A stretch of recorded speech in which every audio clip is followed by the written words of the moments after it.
అరే 22 సీట్లలో 7 సీట్లు గెలిచిన కాంగ్రెస్ ఎట్లా చైర్మన్ అవుతుంది బై? తెలంగాణ రాష్ట్రం చూస్తలేదా?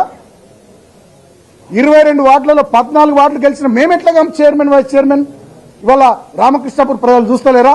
మందమరి ప్రజలు చూస్తలేరా? చెన్నూరు ప్రజలు చూస్తలేరా? మంచిర్యాల ప్రజలు చూస్తలేరా? తెలంగాణ ప్రజలు చూస్తలేరా? చీత్తు అని వస్తున్నారు. ఈ దిగజారు రాజకీయాలు ఏంది? గెలిచిన వాళ్ళు 4 సీట్లు కూర్చొని ఇవాళ గిదే పద్ధతి అంటున్నారు. మా కేసీఆర్ ను చూసి నేర్చుకోర్రి. 2023 అసెంబ్లీ ఎన్నికల్లో 64 సీట్లు వచ్చినాయి. మీకు డిస్టర్బ్ చేయాలి, ప్రజా తీర్పును గౌరవించినాం. దట్ ఈస్ బీఆర్ఎస్ పార్టీ గులాబీ కాంగ్రెస్ గులాబీ జెండా.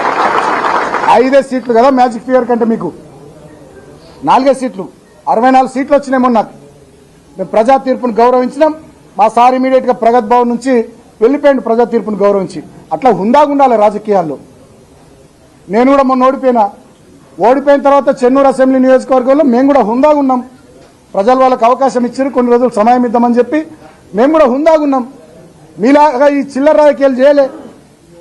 ఇలా ఒక మున్సిపల్ కౌన్సిల్ కోసం, ఒక మున్సిపాలిటీ కోసం ఈ స్థాయిలో ఒక మంత్రి అయి ఉండి